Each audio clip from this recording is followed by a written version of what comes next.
Okay, I started the recording thing, so I'm gonna try to record this in case there's people who can't join us, and then that way I can send it to them. So I am Larry Labello. I am co-director of the Nursing Assistant Program here at ICC, and then also on this meeting is Jessica Blackmore, and Jessica is my partner in crime. She is my co-director, and I tend to focus more on the students, and Jessica focuses more on the faculty end of things. But we both know everything there is to know about the program, so if you ever have any questions, email is definitely the easiest way to reach us. And I know all of you have my email. I'm pretty sure that I've been in contact with each of you. So just feel free, anytime you have questions, you can always email us. And then the other person that is a good contact person is Stevie Bolander, and she's our compliance person. So she knows everything about like the fingerprinting and the drug screen and all of that stuff too. And Stevie also has a phone number that she answers pretty regularly because she's actually at a desk all day. And so that 690-7532 is a good phone number if you have a question and you just need to get it answered quickly. So we want you to have lots of contacts. I'm going to go ahead and play our video. This is a video that we produced a few years ago, and it kind of gives you a good idea about what the program might be like.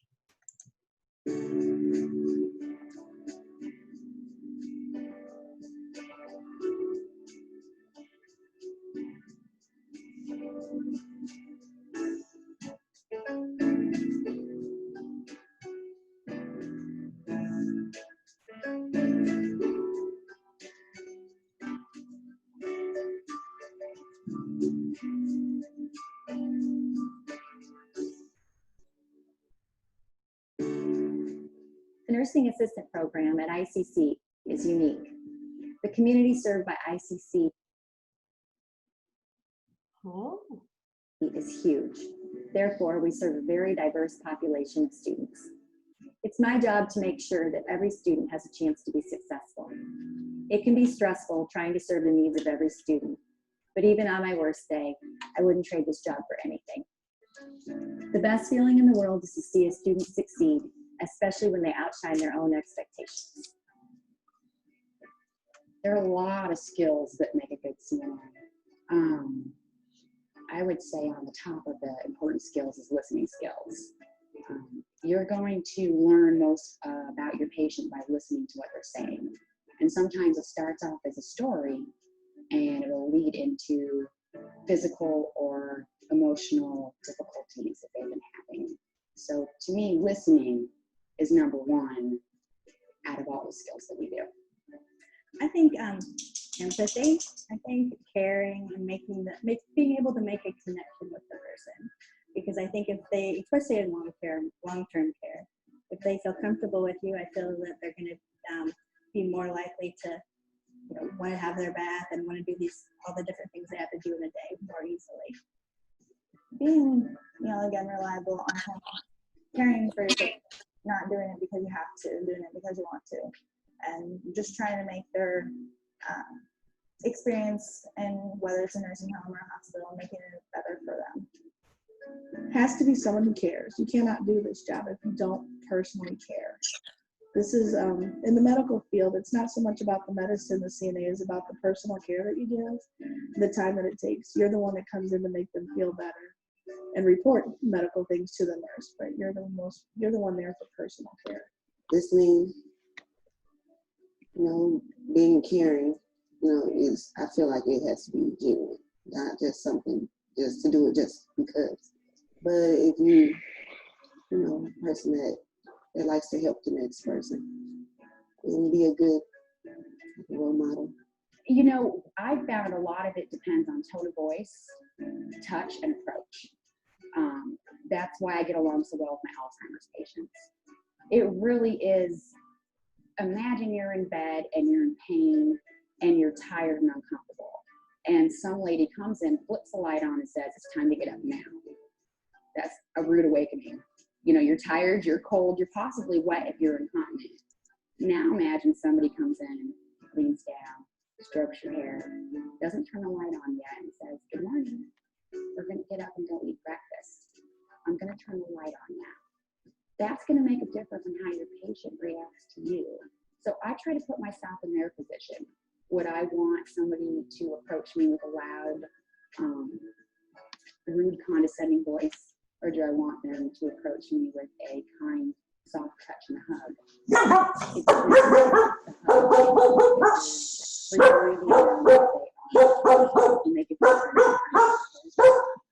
It's It's very important to be in class. If you miss one day, you miss a lot. But it's not too much that you can't do. Like I said, I'm a mother of 4. I still get it done. I still get the laundry done. The most we've had is 4 or 5 chapters at a time. But if you just read it, you go along in class and pay attention. You left? It's a pretty, right in the book, they're self-explanatory. Yeah. Not too challenging to find the answers if you can read the book. And the test, it seems like if you take the end of the chapter test, the test at the... You just came in and gave me some information. Check the mousetrap some more.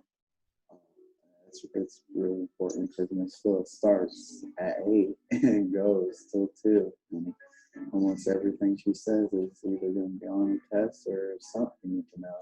So, and you can't miss, or your grade goes down. So. If you don't come to class every day, you're missing a lot because we do so much in lab and we go over a lot in lecture. And plus, she teaches us stuff outside of the book and gives us like experiences. So it's really important if you attend class every day. Miss out a lot of information. It's important because you need everything pretty much. And if you're not here, you don't get it. And you never know what you'll miss out. So I try to be here every day so I can get all the information I can. The program is really fast-paced, but you can keep up with it. I like the fact that you learn new things every day. Every time you come into class, it's a fun environment, and you're always meeting your friends, and it's very interactive. The students act with each other quite often on lab days and everything, so you meet friends very fast. It really teaches you responsibility and to make sure that you're honest. Like if you make a mistake, let the nurse know. And if you're not sure, don't be afraid to like ask questions. That when you get a job, you need to be on time because other people there depend on you. The people that are getting off shift want to go home just as much as you want to go home at yours. So you need to be there to relieve them. You need to be on time and early enough to get report and make sure that you have enough time in case something comes up, in case there's a snowstorm, in case you get a flat tire. Leave early enough, know your route, how to get there. It's close to home, and with work, it's very flexible, very capable of succeeding with a kid and working. What I love is it's convenient. You can go day, you can go night. The teachers are amazing. I'm learning what I need to learn, and I feel like they're very competent. And like I said, I'm learning what I need to know. I love taking care of people and making sure that their needs are met. And plus, I took care of my grandma when she was really sick. But you can come in and report the little things. You can see if somebody's having a bad day and go back and tell her, say, I don't know if Mrs. Jones is getting depressed, or you can just pay more one-on-one attention to the patient or resident. Because I think they're a big part of the health team. I mean, we do a lot. We have a major role in the whole health career, health team, everything. So I think we're important because we're always needed. We always in need of someone everywhere. You've seen just a few testimonials on what makes a good CNA. I encourage you to strive for excellence in all you do in the program. Remember, your focus and dedication will lead to your success. CNAs are in demand in our community. There are jobs waiting for certified candidates. Now let's go get them. Yikes. Okay, so hopefully what you got out of the video is that it's important to have good attendance in our program, which it is. And so that in the video, it was students who are in the adult, like the college part of the program. They were not high school students, but it's the same program no matter where you take it. So, so basically there's a lot of homework. there's a lot to do, and just don't get behind is the moral of the story. We put this in here just so you can kind of see that you're getting a very good deal when you take this program while you're still in high school. If you were to take it on your own and pay for it out of your own pocket, it would be around a little over $1,600 for everything that you're going to be doing. And so with the work-based learning dual credit students, some of the schools pay for the cost of instruction and some schools don't. And so it depends on which high school you go to, whether or not you're required to pay for the cost of instruction. Some schools pay for books and some don't. And so I would recommend just talking to the counselor at your high school to find out what it is that you're responsible for as far as cost of instruction and books. All students will be responsible for getting their fingerprints done, their drug screen, and paying for their state exam. And we're going to kind of go through all of those things just so that you kind of know what you're going to be doing. So the program is 7.5 hours of college credit. You'll be taking 4 classes. Basically, the CNA program is comprised of the Health 112 class is a 5-credit-hour class. That's your lecture, lab, and clinical. That's all one great big grade. And then you'll have a 1-credit-hour class called Alzheimer's, where you learn how to take care of people who are confused or having behaviors. And then you'll have a 1/2 credit-hour CPR course, which is required by the state of Illinois, so we work it into your schedule. And you'll also have a 1-credit-hour online course called ICC 104, which is where you learn about all of the different careers in healthcare and maybe which one would be a good fit for you. Our program meets in the morning early before you go to high school. As a rule, we meet every morning before school, but with the COVID-19 restrictions, it's going to be a little bit different this fall. So this fall, you will actually be coming to campus 2 mornings a week, and then you will be at home learning online 2 mornings a week. The only exception being the students who are studying at Eureka AC Home. And I don't think I have anybody on here from Eureka AC Home, so I won't go into all of that. So you'll return to your high school right around 3rd hour, and then you'll just join in for the rest of your day. So we do require students to have reliable transportation because you have to be able to get to and from whichever campus you're assigned to for your labs. There's a form or a sheet of paper called the Core Performance Standards, and I believe I sent that to everyone who was on my mailing list. And so at some point you'll just want to read through that. It lists all the things that you have to be able to do in order to be a CNA. For instance, you have to be able to see. If you were completely blind, you wouldn't be able to be a CNA because you have to be able to see, to be able to assess someone's skin, to be able to see call lights going off, just to perform the duties of the job. So there are some things that that CNAs have to be able to do. And so it's a good thing to kind of read through that when you have some time. Special accommodations, I like to just talk about this briefly. If you are a student who has an IEP or a 504 plan in high school, we would be able to use your accommodations, most likely in our program as well, and also at any class at ICC. So if that is you, I would ask you to reach out to me one-on-one and give me the specifics, and then I will make sure that we get you set up for accommodations in the program. The nice thing about this is that those accommodations would carry over to the state exam as well. So if you get extra time for testing, you would get that extra time even on the state exam. So that's kind of a nice thing to know, just levels the playing field for everyone. Uniforms. You will not have to wear a uniform when you come in for lab every time you come to the campus. You can wear just whatever you're going to normally wear to school, but you will need to have seal blue scrubs, which is the color of the scrubs in this picture. You'll need to have a pair of seal blue scrubs when it's time to go to clinical, which will be in October. And so sometime before October, you'll need to get your uniform and get that all ready. And then we'll be reminding you of that too. But just so you remember, the color is seal blue. You can get your uniform anywhere you like. A lot of students order them. Some students go to uniform stores. You can go to Walmart. You can pick them up at Goodwill, lots of places. If anyone has any you know, you just really don't want to go out and buy a uniform with all the other things that you need to get, see me, because I have a box of uniforms that other students have donated back, and I'm happy to give them to you if I have your size. So you will need to buy your uniform, your scrubs, and you will also need to have a gait belt, which gait belts are available at uniform stores around town. Also, Peoria Production Shop sells, that's a place here in Peoria that actually makes and sells gait belts, or you can order a gait belt online. You will just need to have one sometime before October to take with you. It'll be considered part of your uniform when you're in clinical.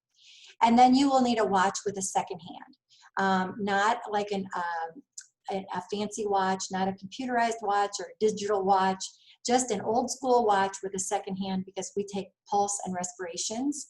You can find watches for as cheap as $1 because they're not in demand that much anymore. But for this program, you will need to have one.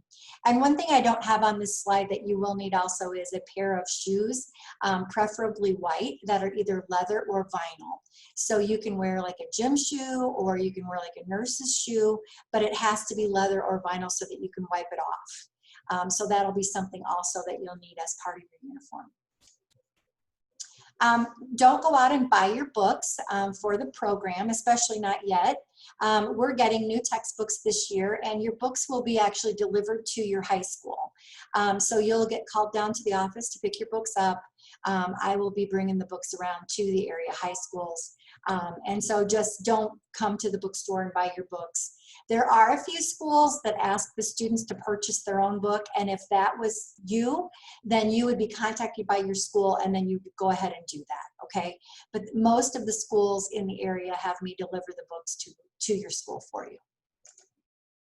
Okay, so what should you do first? One of the things that you can do right now is get a copy of your childhood immunization records, take a picture of them, and email them to me. I will need to see your shot records in order to know what you're missing for the program. So if you have a copy at home, that's great. Otherwise, school nurse usually has them. Sometimes the public health department, wherever you can find your childhood immunization records, get a copy of those and send me a picture. Then that way I can see what you're missing.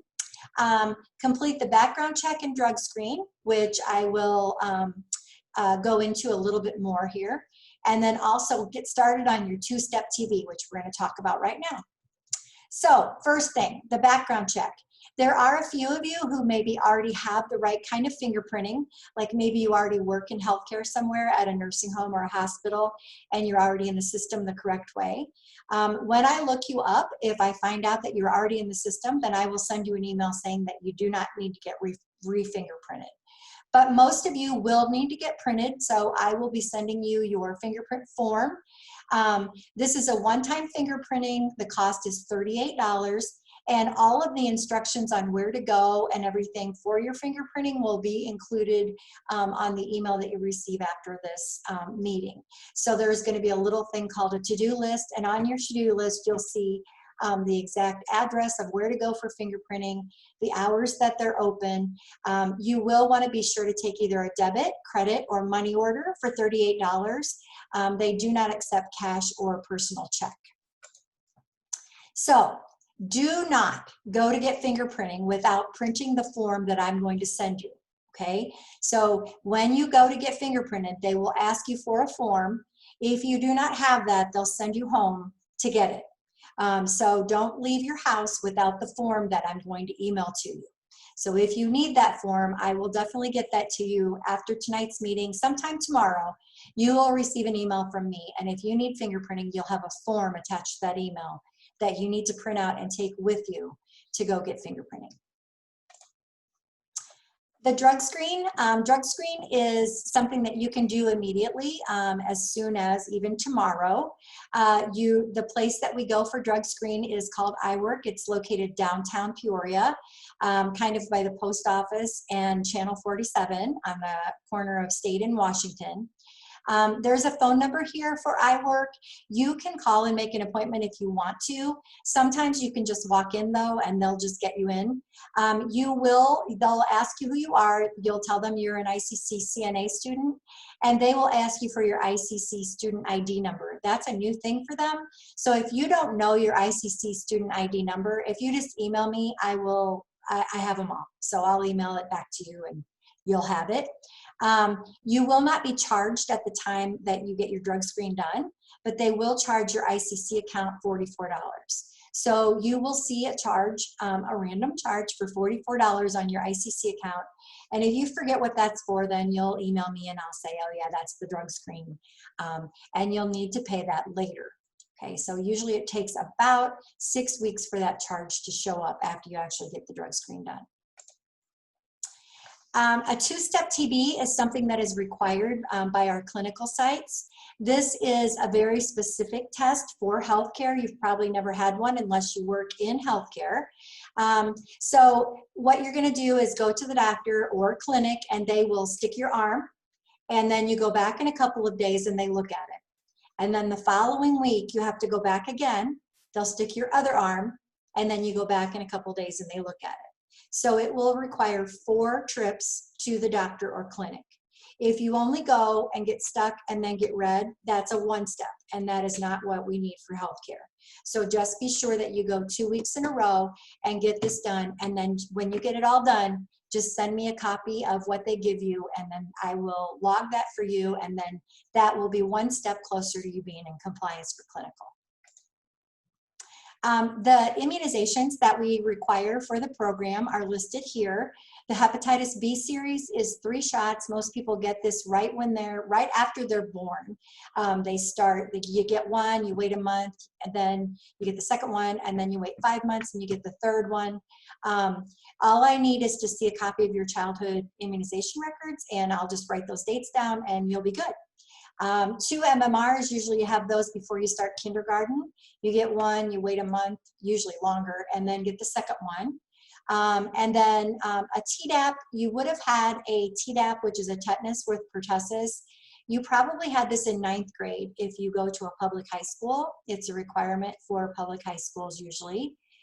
So I just need a copy of it so that I can see the date, and then I will mark you down for that. I'm sure most of you have had that.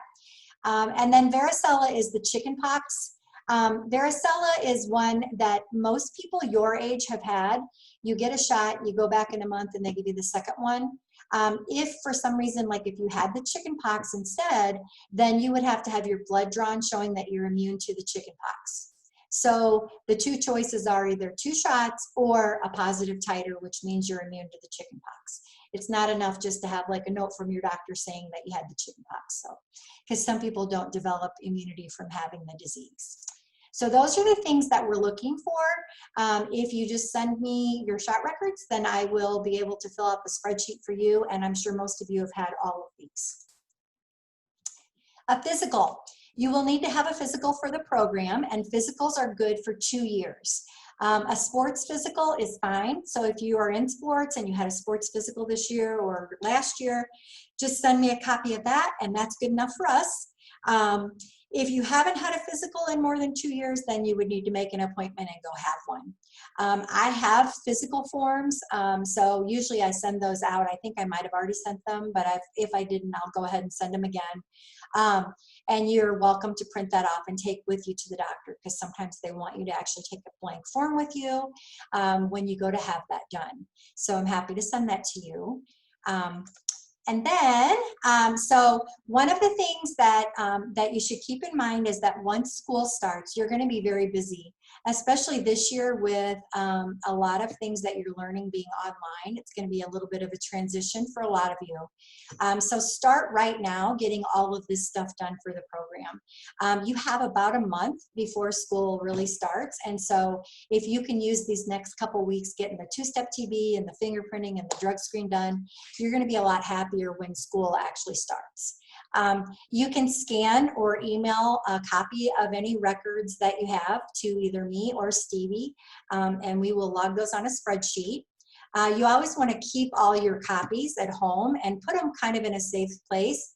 And then that way, when you go to get a job or you go to a nursing school or somewhere else, they're going to ask you for all the same information, and then you'll have it all in one spot. Plus, if you've sent it to me on an email, you'll always be able to go to your sent email and pull that up again. So that's a good idea. If you have questions, just keep asking them. I get questions every day from students, and I answer emails most days all day long. So I'm happy to answer any questions that you might have as you come up with questions about the program. Okay, ICC student ID is an important thing to have. It looks a lot like a driver's license. You just put it in your wallet. Many of you probably don't have one already because maybe this will be the first time you've taken classes here, or even if you've taken dual credit classes before, maybe you just didn't know you needed an ID. One of the things that with COVID, we are under a little bit of a restriction right now for people coming onto campus, but I anticipate in August that there will be a little bit more flexibility, and I will send out an email to all students saying, hey, if you need an ICC student ID, this is how you can get one. Okay, so I'll keep you posted. You just go in, they take your picture, they make you a little ID, and then you can use that to use the library, to use tutoring services, to get a discount at the movies, to prove you're a college student, a whole bunch of cool stuff. So as soon as that opens up, I will be letting all of you know. Class schedules. If you are attending at the Peoria campus, we are at the campus on University, and so and we're actually in the Birch building. If you're attending at the Pekin campus is at 225 Hannah Drive, which is on the south edge of Pekin, kind of by the prison. And then Eureka AC Home, we also have some students out there, and that, of course, is in Eureka. And so for clinical, we try to keep you very close to where you took your classes.